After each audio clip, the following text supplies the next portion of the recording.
Okay class 7 now अभी तक हम लोगों ने यूरोप के पॉलिटिकल जो अलग अलग ग्रुप्स बने हुए थे उसमें हमने कई सारे ग्रुप्स अभी तक पढ़ लिए।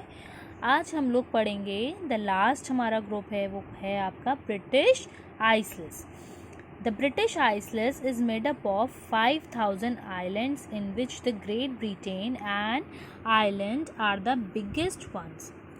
जो ब्रिटिश आइसलैंड्स है वो आपका 5,000 आइलैंड से मिलकर बना हुआ है, जिसमें ग्रेट ब्रिटेन और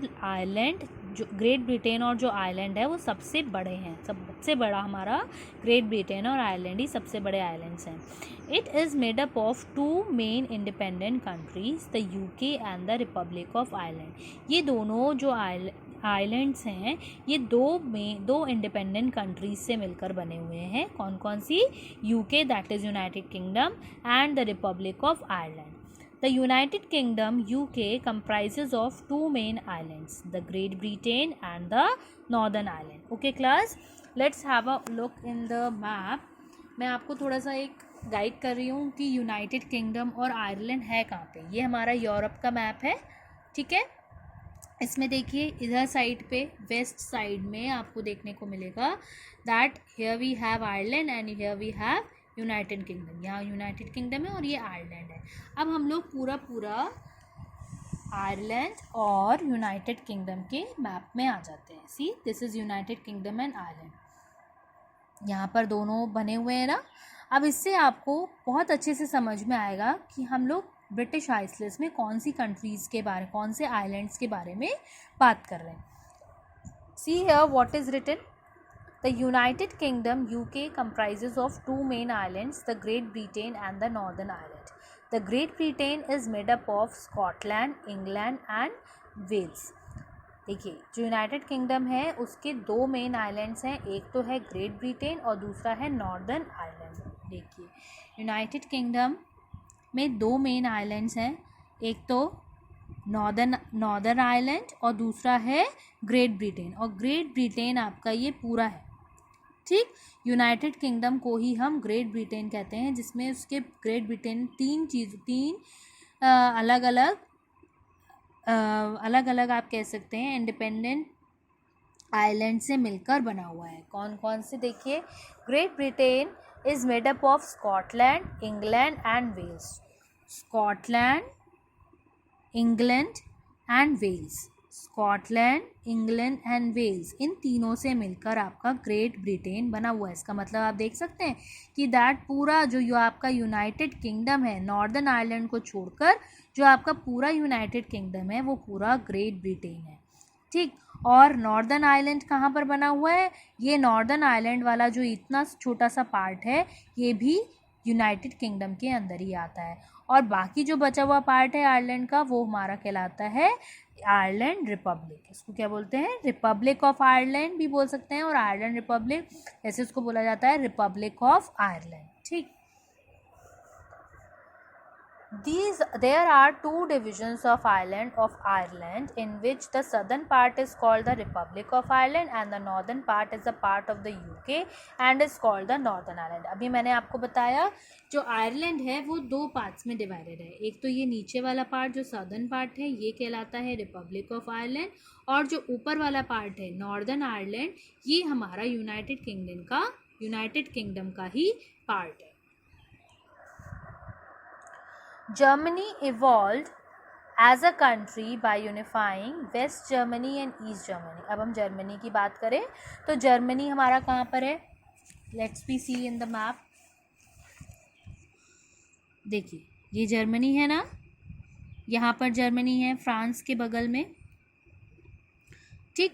और जर्मनी आपका किससे मिलकर बना हुआ है? इवॉल्व एज अ कंट्री किसको यूनिफाई करके बनाए? वेस्ट जर्मनी का जो वेस्टर्न पोर्शन है वो और ईस्टर्न पोर्शन दोनों मिलकर एक पूरा जर्मनी फॉर्म करते हैं। Berlin became the capital city which is situated on the river Elbe.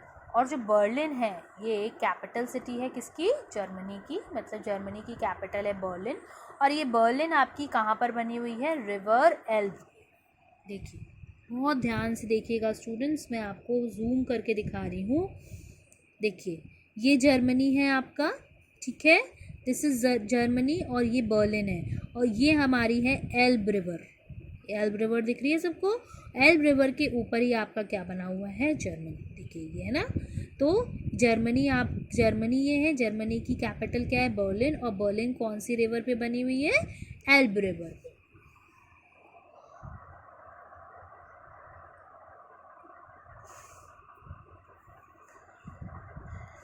It is the biggest centre of electronic goods and furniture, और ये जो सेंटर है यानी कि जो बर्लिन है, ये सबसे बड़ा सेंटर है इलेक्ट्रॉनिक गुड्स और फर्नीचर को बनाने के लिए। इलेक्ट्रॉनिक गुड्स और फर्नीचर यहाँ पर बहुत अच्छे मिलते हैं, बहुत ही बड़ा कारोबार है यहाँ पे। नेक्स्ट आपका आता है Yugoslavia. Yugoslavia broke into 1991 due to the political conflict. अच्छा, यूगोस्लाविया जो था वो 1991 में टूट गया था बिकॉज ऑफ पॉलिटिकल कॉन्फ्लिक्ट, मतलब कुछ लड़ाइयाँ हुई होंगी उन लोगों के आपस में, पॉलिटिकली कुछ कॉन्फ्लिक्ट्स हुए होंगे, उसकी वजह से यूगोस्लाविया उनका क्या हो गया था? टूट गया था। और ये किसमें, कौन कौन सी कंट्रीज़ में टूटा था? पहली थी Slovenia, Bosnia, Herzegovina simply known as Bosnia, Croatia, Federal Republic of Yugoslavia and former Yugoslav Republic of Macedonia, FYRO Macedonia, इसको पूरा हम शॉर्ट में ये भी बोलते हैं, evolved from it, यानी कि जब यूगोस्लाविया टूटा था तो उससे ये सारी कंट्रीज फॉर्म हुई थी इन द सेम ईयर। और 1991 में और भी एक चीज़ हुई थी, that the USSR had also collapsed and the new 15 independent countries were born। और 1991 में जो USSR था, मैंने आपको पहले भी बताया था, USSR को अब क्या बोला जाता है? रशिया। और रशिया भी 1991 में कोलैप्स हो गया था, और उससे भी कितनी कंट्रीज़, इंडिपेंडेंट कंट्रीज़ फॉर्म हुई थी? 15 independent countries were born. 15 independent अलग अलग कंट्रीज़ बन गई थी। The republics that came under Europe include Ukraine. और इसके अंदर कौन कौन सी कंट्रीज़ आती हैं, कौन कौन सी रिपब्लिक्स यूरोप के अंदर आती हैं? Included Ukraine, Moldova, Russia, Estonia, Latvia, Lithuania and Belarus. अब इसके बाद बेलारूस, ओके, उसके बाद है नेक्स्ट है आपका चेकोस्लोवाकिया। आपने ये बहुत नाम सुना होगा पहले, चेकोस्लोवाकिया ऑल्सो फेल इन 1993। और जब 1993 आया तो चेकोस्लोवाकिया भी फेल हो गया था, यानी कि ये भी कुछ अलग अलग कंट्रीज़ में डिस्ट्रीब्यूट हो गया था। कैसे? एंड अभी हम लोगों ने इसके बारे में पहले भी पढ़ा था, चेक रिपब्लिक, ठीक, चेकोस्लोवाकिया किस में ब्रेक हुआ था? चेक रिपब्लिक में एंड स्लोवाकिया, ठीक। देखिए, दो वर्ड्स इसी से निकले हैं, चेक निकला है और स्लोवाकिया। तो चेक रिपब्लिक निकला है चेक से और स्लोवाकिया निकला है स्लोवाकिया से। Is emerged as 2 independent countries. और अब ये दोनों कंट्रीज अलग अलग कंट्रीज हैं, एक कंट्री के अंदर नहीं आती हैं। This list includes 50 countries of the European continent. और इस लिस्ट में 50 यूरोपियन कंट्रीज आती हैं। The countries such as Armenia, Azerbaijan, Cyprus, Georgia, Turkey and Russia are also known as Eurasian countries. इनको यूरेशियन कंट्रीज भी बोला जाता है। ओके क्लास, नाउ क्लास 7 मैंने आपको पहले भी बताया था कि इस यूरोप वाले चैप्टर में हम लोग सिर्फ इसका पॉलिटिकल पार्ट पढ़ेंगे, फिज़िकल पार्ट नहीं पढ़ेंगे।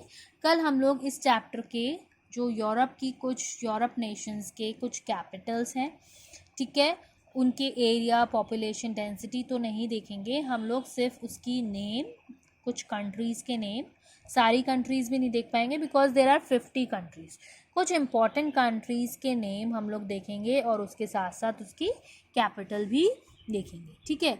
और you have to prepare 1 map, ठीक है। एक हमें यूरोप का पॉलिटिकल मैप बनाना है जिसमें हम मेन कंट्रीज़ करेंगे। This is Europe political map. सो अगर आपके पास अगर अरेंज हो पाए तो please purchase 1 Europe political map, ठीक है। 1 क्या 2 3 अगर आप परचेज कर रहे हैं तो 2 3 परचेज कर लीजिएगा, और उसमें हम लोग यूरोप का मैप भी करेंगे, ठीक है। सिर्फ पॉलिटिकल मैप करेंगे। अब इसमें हम लोग इसका जो फिज़िकल वाला पोर्शन है वो नहीं करेंगे, इसके बाद हम लोग सीधे आ जाएंगे हमारी एक्सरसाइजेस पे। और इस चैप्टर की एक्सरसाइजेस मैं अपने हिसाब से कराऊंगी, क्योंकि ये चैप्टर 2 पार्ट्स में है, पर मैं आपको सिर्फ एक पार्ट करा रही हूँ, तो जो जो मैं कराऊंगी सिर्फ वो आपको करना है। ओके क्लास, सो